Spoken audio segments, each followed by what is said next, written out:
Donc, 1 Corinthiens, chapitre 2, versets 11 et 12, qui est vraiment un passage qui s'applique à nous aujourd'hui, en l'an 2023, juillet 2023, 23 juillet plus précisément. Et il est écrit là, verset 11, chapitre 2 de 1 Corinthiens, « Lequel des hommes, en effet, connaît les choses de l'homme, si ce n'est l'esprit de l'homme qui est en lui. De même, personne ne connaît les choses de Dieu si ce n'est l'Esprit de Dieu. » Amen?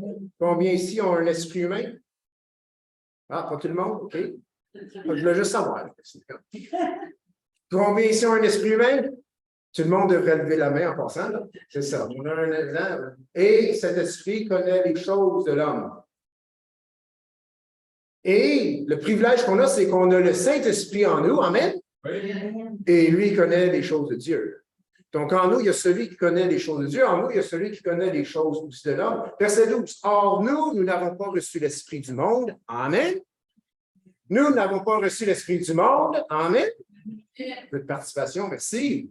Mais l'Esprit qui vient de Dieu afin que nous connaissions, afin que nous connaissions, et je répète, afin que nous connaissions quoi? Les choses que Dieu nous a données par sa grâce. Avant Actes chapitre 2, on n'avait pas ce privilège. Amen? L'Ancienne Alliance n'avait pas ce privilège. Nous, on a l'Esprit de Dieu qui vient de Dieu afin que nous connaissions les choses que Dieu nous a données par sa grâce. Savez-vous que Dieu nous a donné beaucoup par sa grâce? Amen? Il y a là une mine d'or à découvrir pour toute la vie et même l'éternité. Et ce matin, on va s'arrêter sur quelque chose qui s'est passé dans la vie de Jésus qui nous permet encore de découvrir quelque chose que nous avons reçu par sa grâce. La semaine passée, je sais la moitié n'était pas là, c'est parce qu'on comprend pourquoi. On s'est arrêté sur... Est-ce que ceux qui étaient là, vous savez, on a parlé de quoi la semaine passée? Non, ça, c'est le 3 semaines. La semaine passée? Oui, c'est vrai, oui, non, t'as entièrement raison. Le 3 semaines, c'est assurance. Désolé, je me dis, c'est mon meilleur élève, il a enseigné des codes pour 25 ans, puis t'as entièrement raison. L'espérance. Donc, dans le fond, c'est quoi notre espérance? Qu'est-ce qu'on a entendu la semaine passée? Eh bien, on a regardé les apparitions de Jésus. Jésus qui a apparu à plusieurs reprises à ses disciples après sa résurrection et jusqu'à son ascension, 40 jours. Plusieurs apparitions. Et ils ont vu Jésus ressuscité. Amen? Ils ont vu Jésus ressuscité. Et on découvre avec les passages dans le Nouveau Testament, lors des apparitions de Jésus, que Jésus, et mon but ici, c'est de nous emmener pas mal terre à terre. On a les deux pieds sur terre ce matin? Amen? On ne flotte pas dans les nuages. Okay? Jésus est apparu et ils l'ont touché. Qui a dit touché? Tommy, excellent. Ils l'ont touché. Pourquoi est-ce que Jésus leur a dit de le toucher? Parce qu'ils pensaient qu'il était un esprit. Il dit non, je ne suis pas un esprit. Un esprit n'a ni chair ni os. Donc, ça nous permet de comprendre que Jésus, ressuscité, avait chair et os. Amen?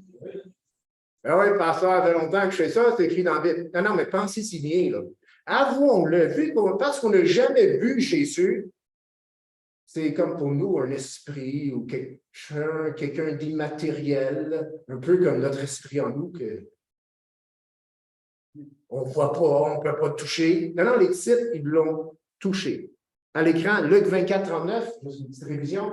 Luc 24, 39, tournez pas. Il y a des passages, je vais vous faire tourner, d'autres non, parce que sinon, ça va juste être trop long à chercher des passages. Voyez, dit Jésus, mes mains et mes pieds. Ah, ils ont vu des mains et des pieds percés. Et touchez-moi. Et il leur a dit, touchez-moi et voyez un esprit n'a ni chair ni os, comme vous voyez que Jésus avait la chair puis des os. Jésus aussi apparaissait puis disparaissait. Comment que ça s'est fait, ça? Il est en chair et en os, puis il apparaît, puis il disparaît. C'est parce qu'il a son corps, il est revêtu d'incorruptibilité, il est revêtu d'immortalité. Et lorsque nous allons ressusciter, nous allons être comme Jésus. Amen. Donc, un jour, nous allons apparaître et disparaître. Amen. Ça, c'est même mieux que les voitures électriques. Non, je suis sérieux, là. C'est ce qui est écrit. Oui. Jésus, qui est le précurseur, 15-20, 1 Corinthiens 15-20, c'est écrit. Mais maintenant, Christ est. Wow, il est disparu. Il est revenu. Merci. Ah, comme Jésus. Mais maintenant, Christ est ressuscité des morts. Il est les prémices de ceux qui sont morts. Il est le premier. Il est le grand frère, quoi. Il est celui qui est ressuscité, le premier avant tous, et qui a revêtu l'immortalité, l'incorruptibilité. Parce qu'il faut comprendre qu'il y a quand même eu des résurrections avant Jésus. Vous comprenez ça? Celui qui est tombé dans la tombe d'Élysée, il est sorti vivant. Oh, il y a eu des résurrections, même dans l'Ancien Testament, mais ils sont morts plus tard. Il n'était pas revêtu d'incorruptibilité, il n'était pas revêtu d'immortalité, mais Jésus l'a été, et c'est ce qui va nous arriver. Soit lors de notre résurrection de la tombe, ou soit lors du retour de Jésus. Amen? Oui. Combien ici ont hâte? Amen? Combien ici croient? Yes, on y croit. Jésus revient et revient bientôt. Donc, pourquoi est-ce que c'est si important? Pourquoi est-ce que je vous souligne encore ce matin le fait que Jésus avait et a, il n'y a rien qui dit dans la Bible que Jésus n'est plus chair et os. Il n'y a absolument rien. Même les anges, après l'ascension de Jésus, les anges ont dit qu'il va revenir de la même manière. Donc, pourquoi est-ce que c'est si important de savoir que Jésus a de la chair et des os aujourd'hui même? Eh bien, s'il n'y en a pas, s'il n'y a pas de chair, puis il n'y a pas d'os, eh bien, notre foi passe dans le domaine du mythe, la mythologie, d'une spiritualité quelconque, qui est soumise à la pensée des hommes et non à la puissance de Dieu. Dieu a ressuscité, Christ est ressuscité d'entre les morts, et il a revêtu l'incorruptibilité, il est en chair et en os encore aujourd'hui. La mort n'a pas eu le dessus. Amen? C'est notre espérance. Et ça nourrit notre espérance aujourd'hui à savoir, mais je sais que Jésus, aujourd'hui même, à ce moment même, est en chair et en os, bien que pas sur la terre, mais ailleurs, à la droite de Dieu. Donc, aujourd'hui, on va s'arrêter, tourner autour de passages bibliques qui parlent de l'ascension. L'ascension, c'est quand Jésus a été élevé et a été s'asseoir à la droite de Dieu. Avant d'aller plus loin, combien de femmes ici aiment ça, quand leur mari commence quelque chose à la maison puis qu'il ne termine jamais?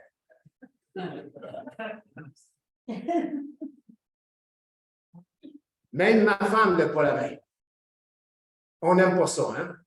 On exclut la personne qui parle. Donc, on parle pour les... Hein? On n'aime pas ça, les projets non finis à la maison. Ou l'éternel projet qui se termine jamais. On n'aime pas ça. On aime ça, quelque chose qui est achevé, qui est complété. Bonne nouvelle, Jésus a complété ce qu'il a commencé. Amen. Amen. Mais pour nous, parce que des fois, on ne regarde pas toute l'histoire, tout s'arrête avec la résurrection de Jésus. On oublie le restant de l'histoire, c'est-à-dire son ascension, puis d'aller à la droite de Dieu. Donc, c'est ça qu'on va regarder ce matin pour, dans notre cœur, dans notre pensée, rajouter ou annexer ça ou compléter finalement l'histoire de Dieu, de Jésus dans notre pensée à notre égard. Jésus, aujourd'hui, il est à la droite de Dieu. Donc, Hébreux, tournez ensemble, 1, versets 1 à 4. En passant, Hébreux, c'est un de mes livres préférés de la Bible. Et la Bible, oui, c'est mon livre préféré aussi. Donc, juste pour vous enlever les doutes que j'ai un autre livre préféré. Donc, Hébreux 1, beau passage. Vraiment, wow, je trouve que c'est poétique, puis c'est tellement profond, puis révélateur, et évidemment aussi pour nous aujourd'hui. Hébreux 1 à 4, après autrefois, à plusieurs reprises et de plusieurs manières, parlé aux nos pères par les prophètes.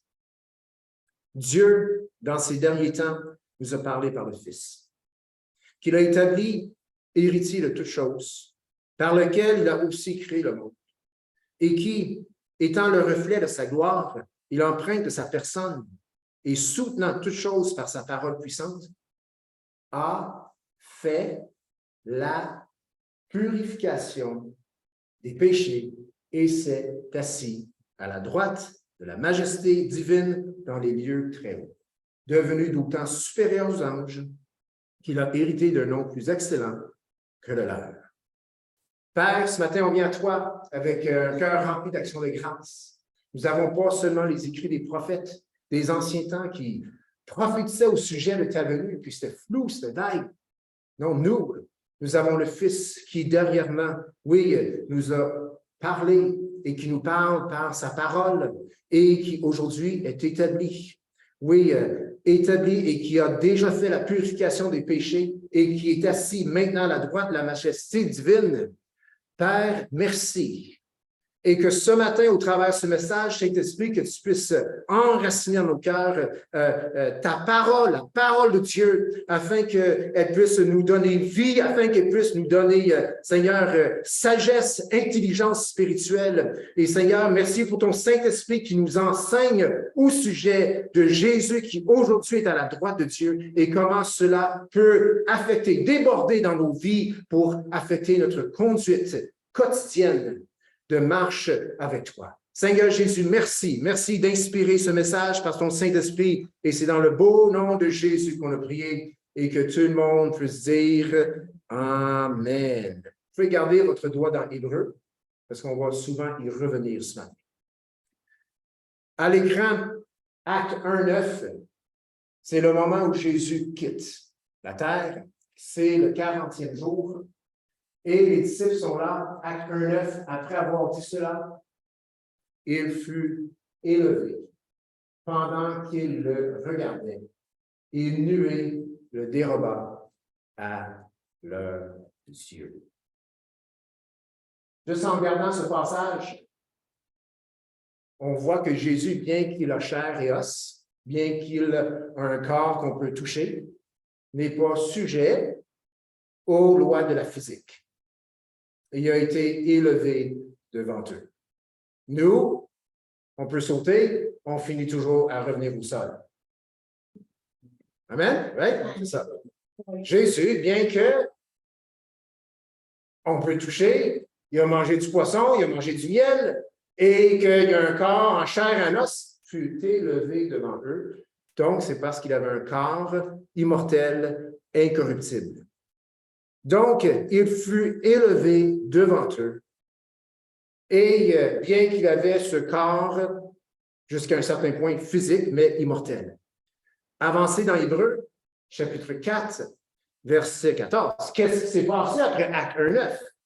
Eh bien, Hébreux 4, verset 14, nous en dit un peu plus long. C'est écrit, Hébreux 4, verset 14, donc dans nos Bibles, ou c'est à l'écran. Ainsi, puisque nous avons un souverain, un grand souverain sacrificateur qui a traversé les cieux, Jésus, le Fils de Dieu. Demeurons donc fermes dans la foi que nous professons. Donc, Jésus s'est élevé devant ses disciples, une nuée le déroba à leurs yeux, ils ne pouvaient plus le voir, et ensuite, Jésus a traversé les cieux. Maintenant, je veux juste vous dire ce matin que l'Église ici, on prend la Bible littéralement. Amen? Il a traversé les cieux. Ça veut dire quoi? Ça veut dire qu'il a traversé les cieux. Amen? Il a traversé les cieux. Donc, Jésus fut élevé devant eux, Puis là, ben, vu que nous sommes des êtres humains, et là, on ne voit plus, il y a un nuage qui dérobe, ben ça y est, il n'a pas été plus loin. La Bible dit qu'il a traversé les cieux. C'est Jésus qu'ils ont touché. C'est Jésus qui a dit, touchez-moi, donnez-moi un rayon de miel, donnez-moi un morceau de poisson. Je ne suis pas un esprit. Un esprit n'a ni chair, ni os. Un esprit, ça ne mange pas. Mais Jésus a mangé. Il a pris le miel, ils l'ont touché. Ce même Jésus a été élevé devant eux. Une nuée le déroba leurs yeux et il a, dites-le, traversé les cieux. OK. Ah, qu'est-ce qui se passe après? Avançons un peu. Hébreux 7, verset 26. Hébreux 7, verset 26.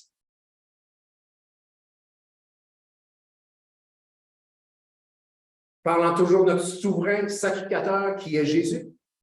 Hébreux 7, 26. Il nous convenait, en effet, d'avoir un souverain sacrificateur comme lui, saint, innocent, sans tache, séparé des pécheurs et plus élevé que les cieux.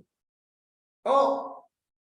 Donc Jésus fut élevé devant ses disciples, une nuée le déroba à leurs cieux, et il traversa les cieux, et selon ce passage, on peut comme déduire qu'il est même au-dessus des cieux. Amen? Jésus est au-dessus des cieux. Son ascension. Qu'est-ce qui s'est passé après? Hébreux 9, verset 12, avançons un petit peu. 9, 12, et je précise A. A, c'est la première partie du verset 12. Ensuite, on va voir B. 9, 12, Hébreux 9, 12, A, première partie, c'est écrit « Et il est entré une fois pour toutes dans le lieu très saint. » OK. Donc, Jésus a été élevé devant ses disciples, une nuée le déroba à leurs cieux, il traversa les cieux, au-dessus des cieux, et il est entré dans le lieu très saint. Il est entré dans le lieu très saint. Ensuite, verset 12b du même chapitre, c'est écrit non avec le sang des boucs et des veaux, mais avec son propre sang, ayant obtenu une rédemption temporelle. Non, éternelle. Donc, je répète, je sais que je répète un matin. Il a été élevé devant ses disciples, dérobé à leur regard, il a traversé les cieux, au-dessus des cieux, il entre dans le tabernacle céleste et il présente le sang, pas n'importe quel sang, son propre sang. L'Épître aux Hébreux, l'auteur écrit à des Juifs. Ils comprennent très clair ce qu'il dit. Parce qu'eux se rappellent des sacrificateurs et des souverains sacrificateurs qu'ils avaient dans leur temple et dans l'Ancien Testament, qui, eux, devaient traverser aussi. Eux devaient traverser l'endroit pour les gentils, traverser le lieu saint et entrer dans le lieu très saint pour amener le sang du sacrifice. Donc, chaque fois que le grand prêtre a traversé le bâtiment du temple, il était en quelque part en train de prophétiser l'ascension de Jésus. Catchez ça? Fait que si on ne met pas une importance sur l'ascension de Jésus, on est aussi bien dire que dans l'Ancien Testament, tout l'aspect sacrificiel, et surtout lorsqu'on emmenait le sang dans le lieu très saint, c'était optionnel, c'était pas important. Ah non, non, non, non. C'était d'une importance primordiale. Le peuple attendait le souverain sacrificateur pour qu'il revienne, parce que s'il revenait, ça voulait dire que le sacrifice avait été accepté. Parce que si on emmenait un feu étranger sur l'autel, le gars était mort. C'est pour ça qu'il attachait une corde après la cheville Parce que s'il mourait d'une crise cardiaque, ça n'arrivait pas dans le temps, il y avait moins de cholestérol. Là. Mais s'il mourait d'une crise cardiaque dans le lieu très saint, ben, il y avait la corde, là, il n'entendait plus les cloches après sa robe, là. Puis là, il tirait le souverain sacrificateur, puis là, il pouvait s'en débarrasser. Et puis là, il en nommait un autre qui faisait ce qu'il fallait faire pour avoir un autre souverain sacrificateur. Mais c'était extrêmement important. C'était vital. Sans apporter le sang dans le lieu très saint, tout était perdu. Aucun pardon possible. Donc, Jésus fut élevé, traversa les cieux, au-dessus des cieux, entra dans le lieu très saint avec le sang, son sang, pas n'importe quel sang, pas le sang des boucs et des veaux, mais par son propre sang, ayant obtenu une rédemption, éternelle. Donc, énormément s'est passé après que les disciples ont perdu Jésus du regard. Énormément. Jésus, il était en train de finir sa job. Oui, il a dit tout est accompli à la croix. Tout ce qu'il devait faire de sa vie humaine sur terre était accompli avant son dernier souffle à la croix. Mais son œuvre de rédemption n'était pas encore terminée. Il fallait qu'il apporte le sang dans les cieux, dans le lieu très saint. Mais il l'a fait. Amen? Et il l'a fait. Maintenant, il n'est pas revenu. Es-tu mort? Non, non, non. Les choses ont changé. Les choses sont meilleures. Parce que non seulement, bien que c'était une bonne nouvelle que le souverain sacrificateur revient, puis ça indiquait que le sacrifice était accepté, eh bien, c'est parce que c'était un homme qui avait emmené le sang, un sang représentatif du sang de Jésus. Et vu que c'était fait conformément aux règles, Dieu l'a accepté, puis l'homme, le souverain sacrificateur, a pu revenir sain et sauf. Mais en même temps, à répéter ça à chaque année, eh bien, c'est parce que ce n'était pas suffisant. C'est même décourageant. Ça nous rappelait toujours de notre imperfection. Mais Jésus, son sacrifice est suffisant une fois pour toutes. Amen? Puis il n'y a pas besoin de revenir pour se faire clouer encore à la croix. Amen? Mais il va revenir. Amen? Oui. Et pas pour la raison que le grand sacrificateur ou le souverain sacrificateur revenait. Il va revenir pour chercher ses enfants. Amen?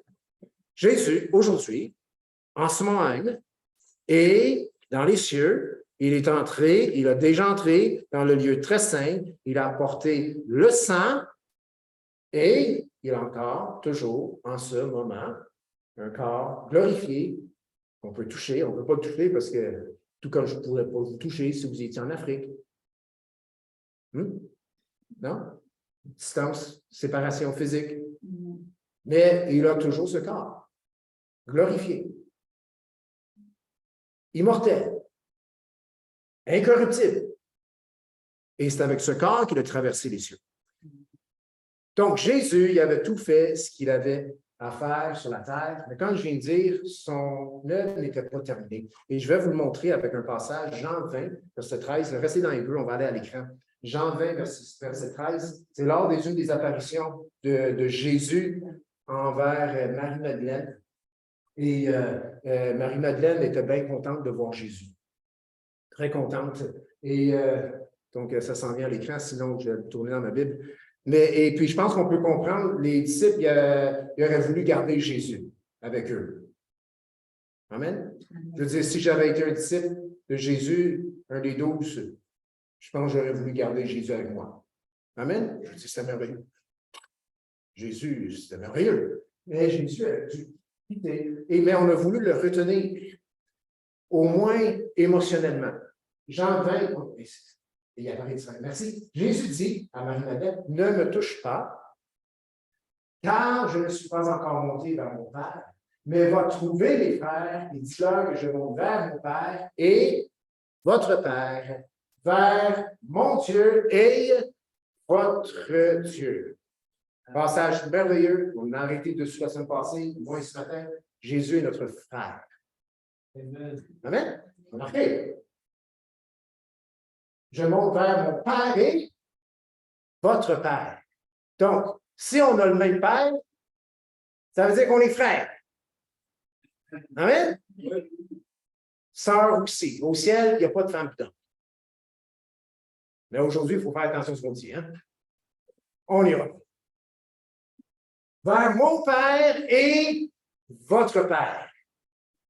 Si on a le même Père, on est frères. On va dire ensemble. Si on a le même Père, on est tous frères. Wow! Et en plus, il dit vers mon Dieu et vers votre Dieu. Donc, Jésus, en quelque sorte, est notre grand frère, dans le sens qu'il est le précurseur. Ce qui est arrivé à lui va nous arriver et lui nous ouvre le chemin. Par son sacrifice, par son sang, il a traversé les cieux, il a emmené le sang dans le lieu très saint et il est revêtu déjà d'incorruptibilité, d'immortalité. Et tout ça pour nous.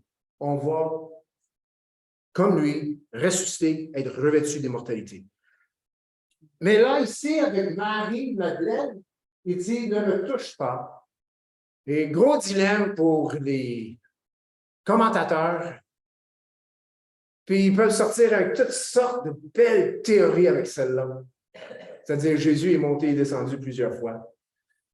Il fallait qu'il amène le sang, puis après ça, ces disciples ont touché, parce qu'il y a plus tard, il dit touche-moi, puis là, ici, il dit touche-moi pas, puis on n'ira pas là. Amen? On n'ira pas là. Mais il a quand même dit ne me touche pas. Et si tu vois dans le grec, c'est quand même pas bien que c'est ce mot-là, mais on l'interprète plus comme ne t'accroche pas à moi. Ne me retiens pas avec moi.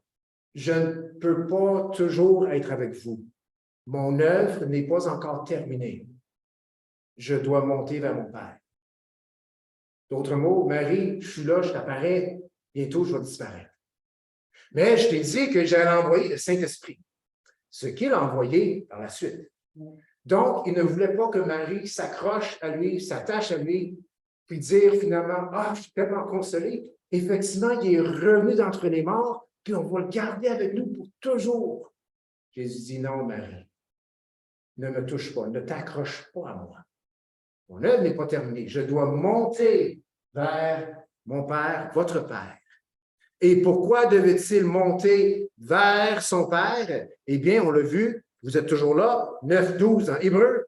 Eh bien, deuxième partie, c'est écrit, je suis dans le 13, ça va être mieux dans le 12, mais il est entré, mais pas avec le sang des boucs et des veaux, mais avec son propre sang.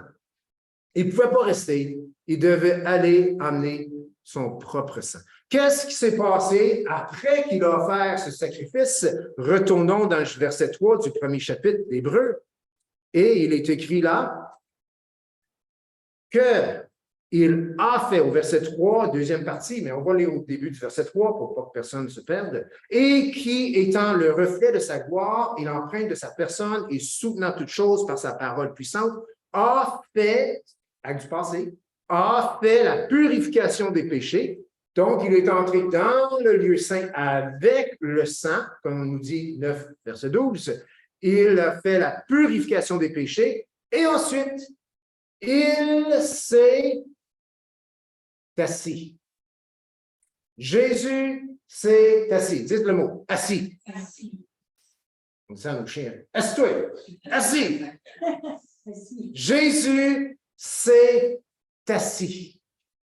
Il a présenté le sang et il s'est assis, pas n'importe où, il s'est assis à la droite de la majesté divine dans les lieux très hauts. Pas dans les cieux, au-dessus des cieux, mais c'est un endroit où ce que Jésus, si Jésus est toujours en chair et en os, mais incorruptible et immortel, mais s'il est comme ça, le lieu qu'il est, c'est véritablement un endroit. Amen? Je ne pense pas que tu vas te rendre avec ton jet privé, là. Je ne pense pas. Désolé, M. Musk. Elon Musk, qui va dans l'espace, il ne se rendra jamais. Seul Dieu peut nous emmener là. Amen. Seul Jésus peut nous emmener là. Amen. Mais c'est vraiment là. C'est vraiment quelque part. Si ce n'est pas vraiment quelque part, c'est juste quelque chose de mystique, d'imaginaire, d'intangible, bien, ça veut dire que Jésus aussi. Écoute, imagine, Jésus qui a un corps qu'on peut toucher, des os, puis la chair, revêtu de mortalité, se trouve quelque part, nulle part. Entre vous et moi, ce n'est pas plus intéressant que le ciel qui est assis sur un nuage en train de jouer là. Hein? À moins que c'était votre inspiration, désolé de vous décevoir ce matin, ce n'est pas ça le ciel. Amen? Jésus a dit, je m'en vais vous préparer une place et je vais revenir pour vous emmener pour vivre avec moi. Amen? C'est vraiment une place. J'espère que ça vous réjouit ce matin. Amen? C'est une place plus que cette place ici.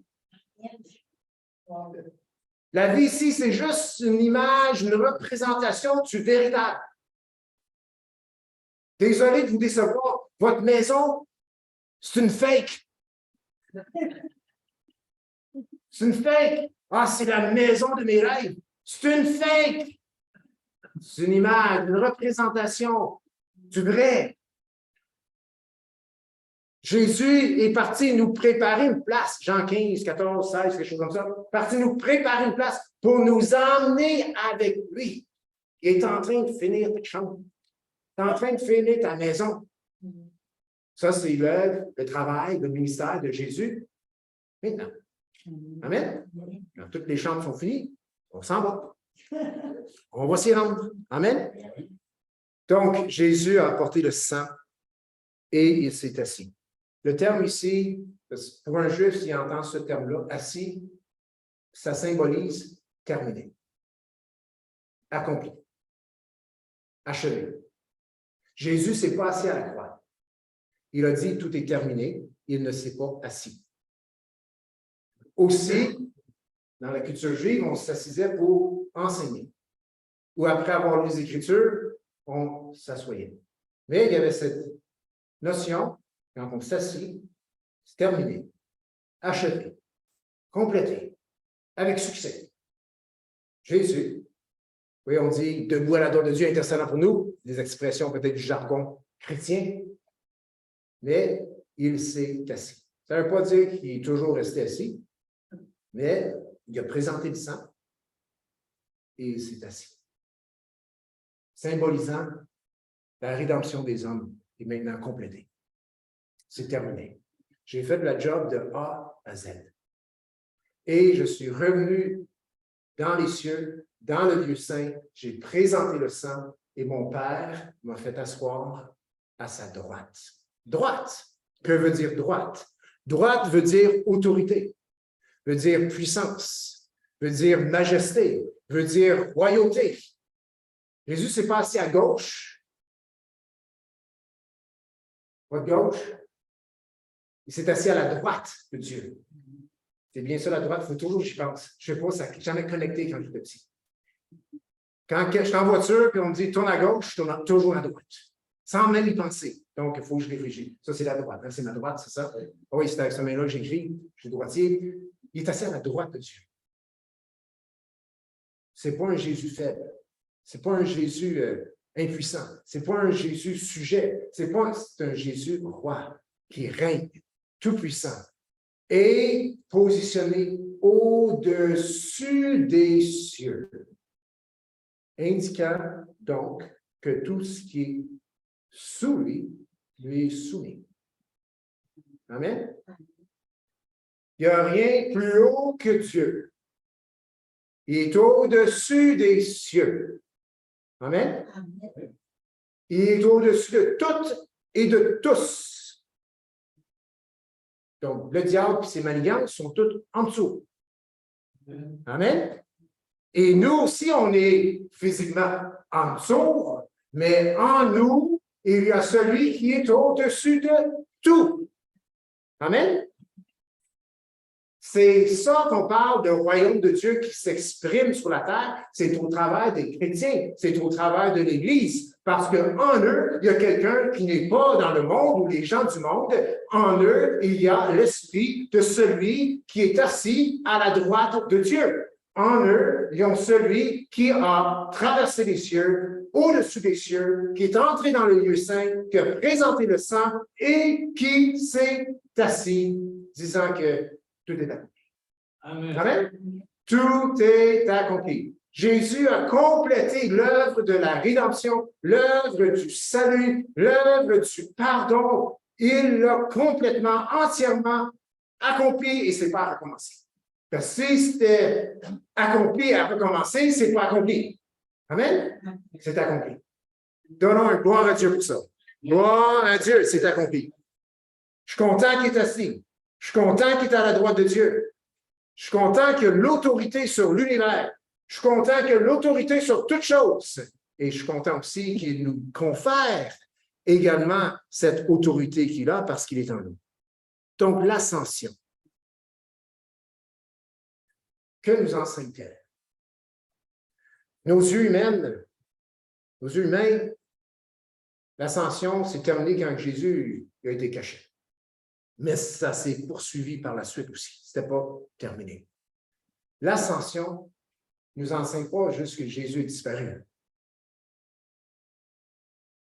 L'ascension nous enseigne que le ciel, c'est un endroit. C'est pas une histoire de karma. Je ne sais pas c'est quoi les autres termes. Là, ils ne savent pas c'est quoi, ça veut qu'ils nomment n'importe quoi. Le ciel, c'est un endroit. Puis Jésus s'y est rendu. Amen. Avec un corps glorifié, touchable, qui mange. Ça n'a pas changé. Pour moi, je vais parler pour moi, mais je pense que je parle pour tout le monde. Ça me donne vraiment l'assurance, l'espérance de savoir que Jésus, ce n'est pas juste un esprit qui s'est volatilisé. Non, non. Comme je peux toucher ma sœur, Jésus pouvait être touché par ses disciples. Et ça n'a pas changé. Donc, l'ascension nous enseigne, parce que quand il est monté devant les disciples, ce n'est pas marqué, il est soudainement devenu esprit. Non. Le même corps qui apparaissait et qui disparaissait, qui ont touché, qui ont mangé, s'est élevé devant eux. Et il n'y a rien qui dit que ça a changé. C'est parce que ça n'a pas changé. Amen. Donc, le ciel, si Jésus est physique, immortel, il est dans un endroit aussi, comme ça, l'endroit inébranlable. L'endroit, comme nous dit l'Épître aux Hébreux, dans le chapitre 10 ou 11, lorsque toute chose sera ébranlée, eh bien, le ciel ne sera, pour démontrer, dévoiler finalement les choses inébranlables. C'est là que Jésus est maintenant. Amen. Et si ça peut secouer, mais lorsque Jésus est, on se fait quoi?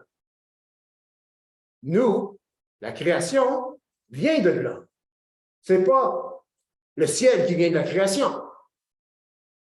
Amen? Ce n'est pas les hommes qui ont inventé la religion pour se consoler. Bien d'ailleurs, c'est ce qu'ils font. Et ils pensent que c'est ça la religion. Mais la vraie religion, la Bible parle d'une vraie religion. Dans Jacques, et oui, je sais qu'il parle de prendre soin des pauvres, des orphelins, mais la vraie religion, il y en a une, c'est le chemin que Dieu a ouvert pour les hommes pour se rendre au ciel. Amen. C'est la seule religion qui est vraie. Tout le reste, c'est du faux, c'est du néant. C'est futile. Donc, si le ciel est un endroit, parce que Jésus existe corporellement, eh bien, ça veut dire qu'il y a quelque part à aller. Et donc, notre foi n'en est pas une mystique. Notre foi, elle est pratique. Elle va nous rendre quelque part.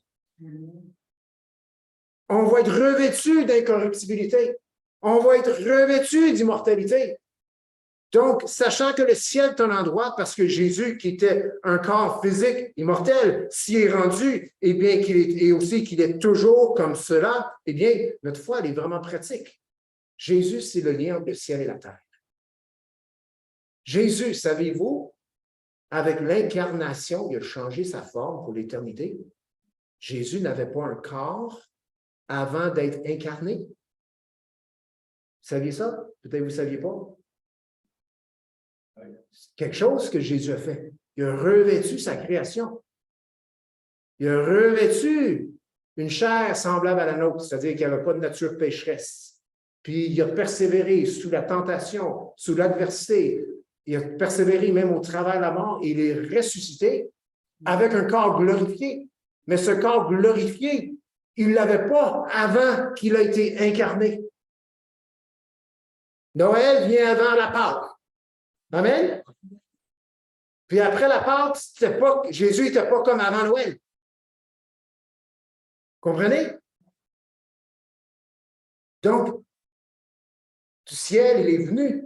Il a revêtu l'humanité et il est reparti vers le ciel, toujours revêtu d'humanité, mais d'un corps glorifié, comme nous, on va avoir.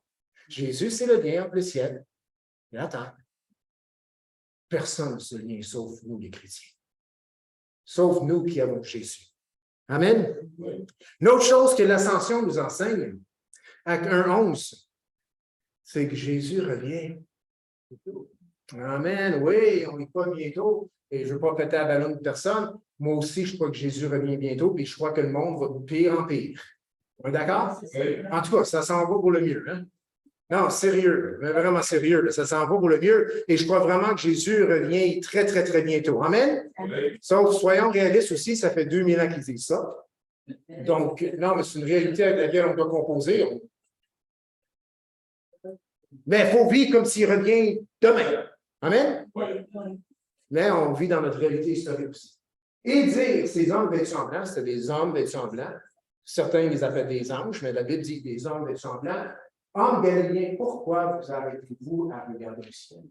Ce Jésus qui a été vu au ciel, celui de vous, viendra de la même manière que vous l'avez vu allant au ciel. La Bible nous dit qu'il va revenir sur la nuée. Amen. Il a été élevé devant les disciples et une nuée le déroba à leurs yeux. Si vous lisez dans Daniel, c'est le Fils de l'homme. Jésus qui va revenir. Donc, l'ascension nous enseigne, le ciel est un endroit que Jésus revient, et ça nous enseigne que la purification de nos péchés est chose du passé. Amen. La purification de nos péchés est chose du passé. Tout le monde dit Amen. Mais là, pasteur, je ne comprends pas ta fait. J'ai dit un gros mot un matin.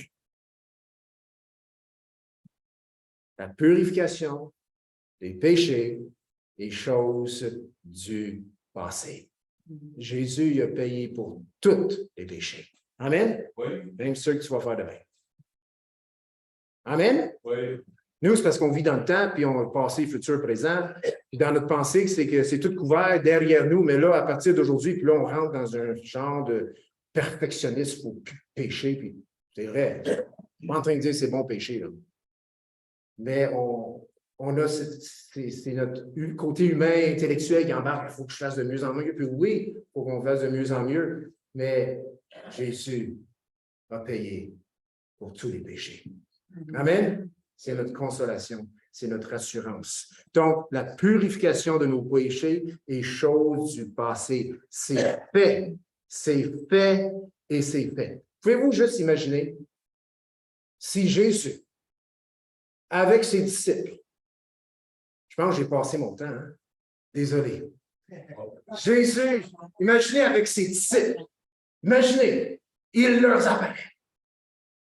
Puis il leur parle, puis tout le monde est content. Jésus, il est là, on peut le toucher. Il mange à la maison. On s'en va à la pêche, grosse pêche. On fait ça sur le barbecue. C'est merveilleux, Jésus est avec nous. Puis là, Jésus le regarde, puis il dit, ouais, tu sais, c'est vrai que je vous avais dit que j'allais aller vers le Père pour vous préparer une place, pour revenir finalement vous chercher, pour vous emmener avec moi. Mais j'ai une confidence à vous faire ce matin. J'ai de l'incertitude dans mon cœur. Je ne suis pas sûr que le sacrifice va être accepté. J'ai dit à Marie, il faut accroche-toi pas à moi parce qu'il faut que je tourne vers mon père, mais écoute, C'est la semaine passée. Aujourd'hui, je ne suis plus certain. D'un coup, qu'il me rejette. D'un coup, que ce n'est pas suffisant. Pouvez-vous comprendre? En tout cas, je pense qu'on peut comprendre. Si Jésus avait dit ça, là, tout ce qu'il a dit dans le Nouveau Testament, on jette ça dans l'évidence, on n'a plus d'assurance, on n'a plus de paix, on n'a plus rien. On n'a plus rien du tout. Jésus n'a jamais dit ça. Amen? Il n'a jamais dit ça. Aucun doute dans son cœur, dans sa pensée, dans sa démarche. Non, il dit, Marie, ne t'accroche pas à moi, il faut que je monte vers mon Père, votre Père, vers mon Dieu, vers votre Dieu, pour présenter le sang du sacrifice qui est suffisant pour le pardon de tout péché. Donc, quand on pense à l'ascension, ce qui vient dans le cœur, c'est l'assurance.